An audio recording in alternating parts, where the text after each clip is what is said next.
بسم اللہ الرحمن الرحیم۔ مسئلہ فلسطین کا دو ریاستی حل۔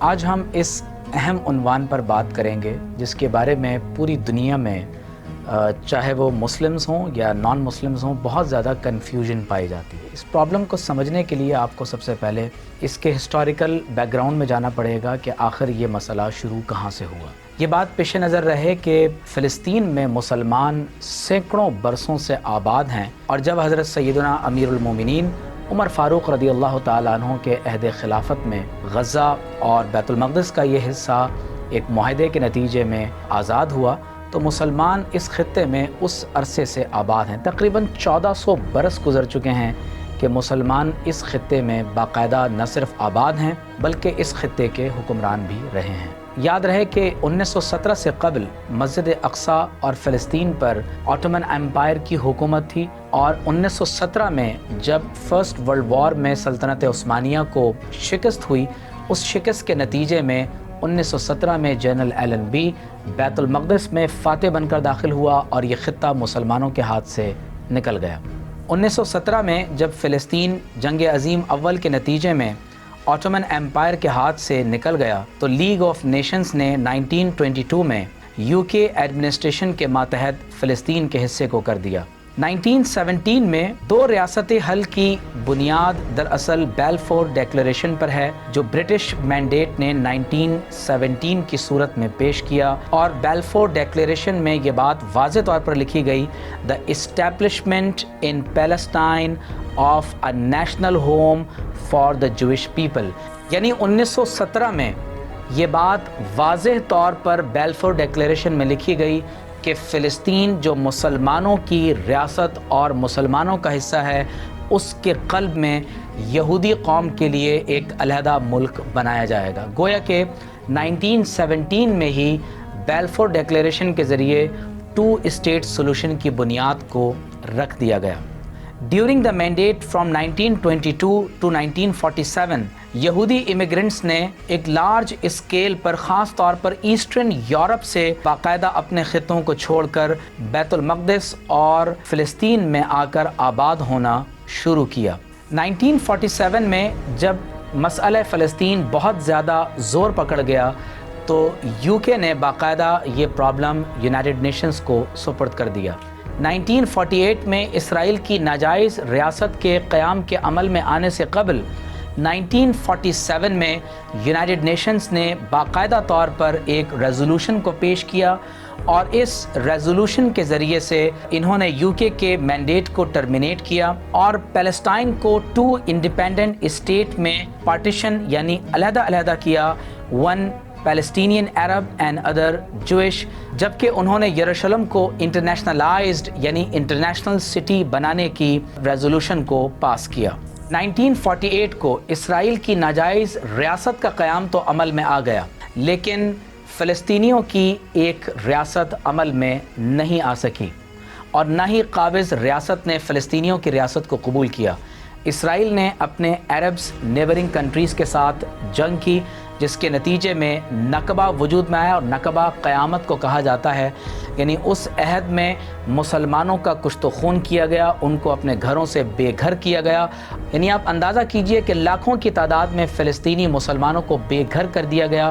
اس دن کو نکبہ کہا جاتا ہے، اور اس دن کی یاد میں فلسطینی ہر سال 15 مئی کو اپنے گھروں کی چابیاں لے کر نکلتے ہیں اور یہ اعلان کرتے ہیں کہ جس ظلم و ستم اور جنگ اور بربریت کے نتیجے میں انہیں ان کے گھروں سے بے گھر کر دیا گیا، انہیں ان کے گھروں کی طرف دوبارہ لوٹنے کی اجازت دی جائے۔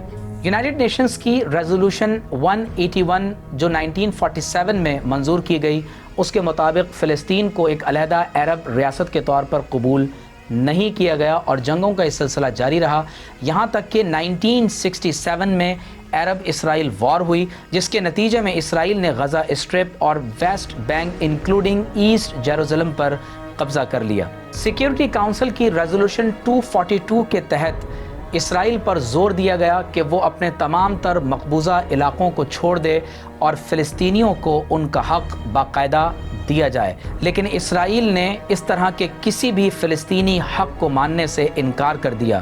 1973 کے پرتشدد واقعات کے بعد سیکیورٹی کونسل کی ریزولوشن 338 میں یہ متعین کیا گیا کہ کسی بھی صورت میں اس خطے میں امن کو قائم کیا جائے۔ 1974 کی جنرل اسمبلی میں فلسطینیوں کے اس حق کو دوبارہ تسلیم کیا گیا کہ they have the right to self determination, national independence, sovereignty, اور ان کا یہ حق کہ جس انداز سے وہ مصر کے بارڈر پر، جارڈن کے بارڈر پر، غزہ اور ویسٹ بینک میں جس طرح ریفیوجی کیمپس کے اندر بکھرے ہوئے ہیں، انہیں دوبارہ اپنے گھروں کی طرف لوٹنے کی اجازت دی جائے۔ اسرائیل نے ان تمام تر عالمی قرارداد کے باوجود عالمی جنگی قوانین کی نہ صرف خلاف ورزی کی بلکہ مسلسل مسلمانوں کے کشت و خون اور جینوسائیڈ کو جاری رکھا۔ 2018 میں باقاعدہ طور پر عالمی قوانین اور بالخصوص یونائٹڈ نیشنز کی قراردادوں کے برخلاف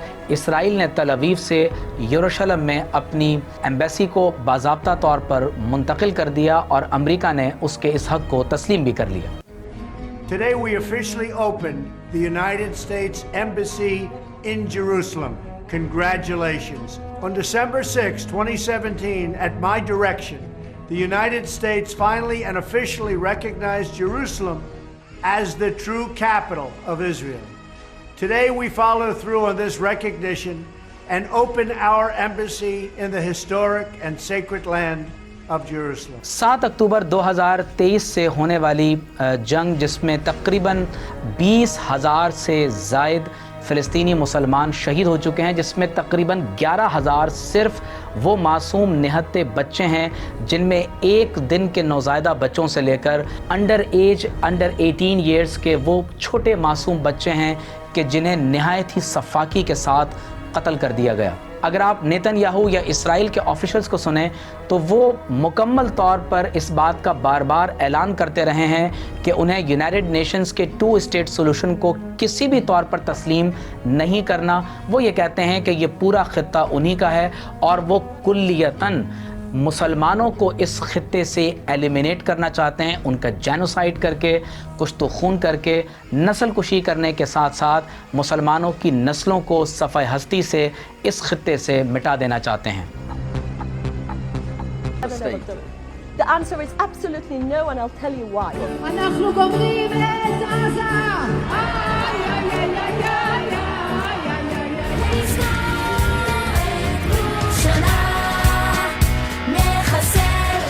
In the 19th century, the idea of coming back next year in Jerusalem became a reality.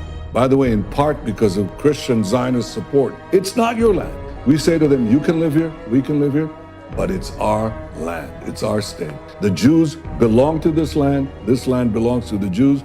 The Palestinians are free to live here next to us, among us, but they're not free to demand the dissolution of the Jewish state. The whole Middle East changes.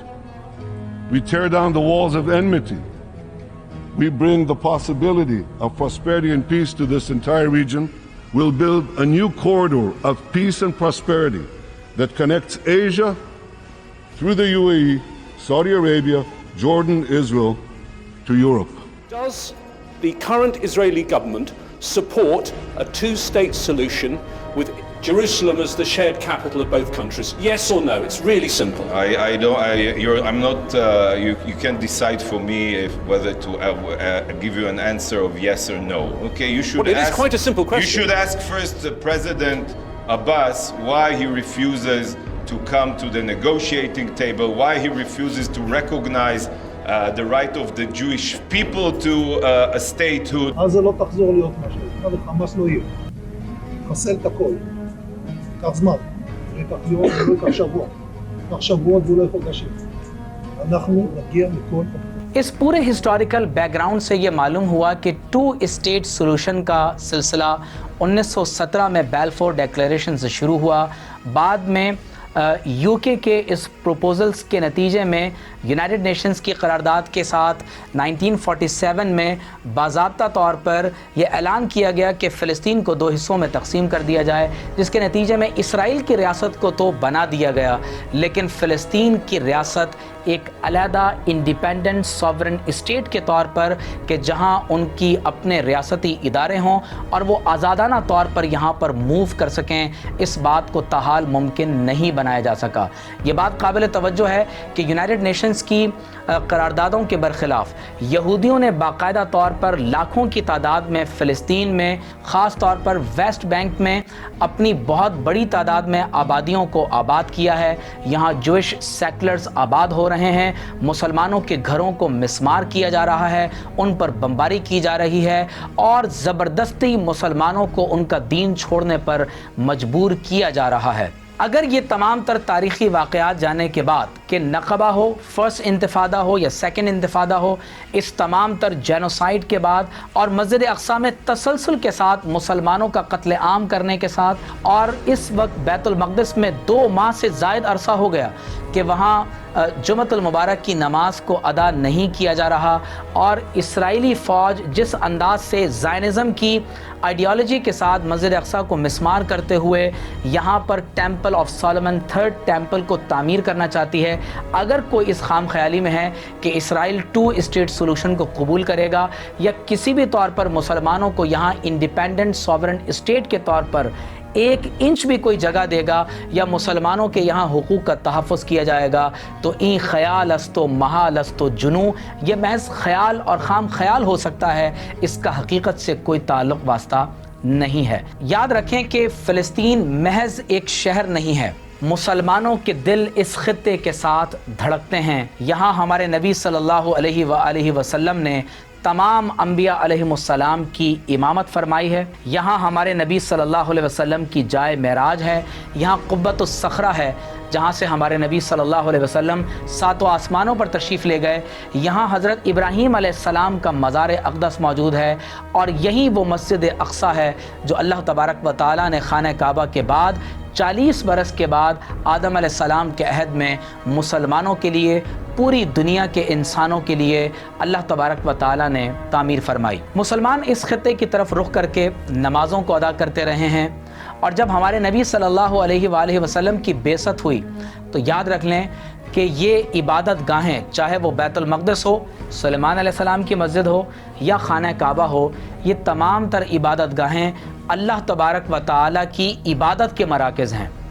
یہ racism کی بنیاد پر وجود میں آنے والی عبادت گاہیں نہیں ہیں، اور حضرت ابراہیم علیہ السلام نے اللہ کے دین کے مطابق مسجد اقصیٰ ہو یا مسجد حرام ہو، ان دونوں مقامات پر اللہ کی عبادت کے طریقے کے مطابق، اس کی وحی کے مطابق یہاں عبادت کرنے کے لیے بنو اسماعیل اور بنو اسرائیل کو آباد کیا۔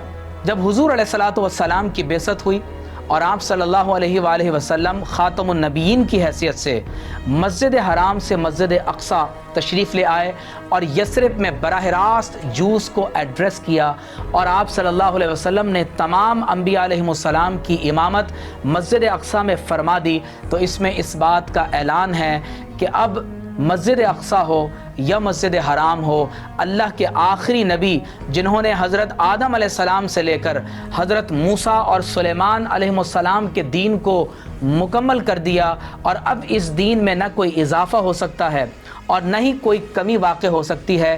اب مسجد اقصیٰ میں بھی اللہ کی عبادت اللہ کے آخری نبی محمد الرسول اللہ صلی اللہ علیہ وآلہ وسلم کی تعلیمات کے مطابق ہوگی۔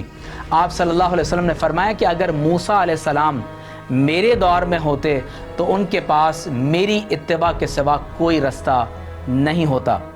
غزہ حضرت سیدنا عمر فاروق رضی اللہ تعالی عنہ کے عہد مبارک میں فتح ہوا، اور یہ وہ خطہ ہے جہاں حضور علیہ السلام کے جد امجد حضرت ہاشم رضی اللہ تعالی عنہ کا وصال ہوا، اور اسی خطے میں حضرت امام شافعی رحمۃ اللہ تعالی علیہ کی ولادت ہوئی۔ حضرت عمر رضی اللہ تعالی عنہ نے جب یہ خطہ فتح کیا تو آپ نے اہل ایلیہ کے ساتھ، اہل بیت المقدس کے ساتھ ایک معاہدہ کیا، اور اس معاہدے میں ایک شق یہ بھی لکھی ہوئی تھی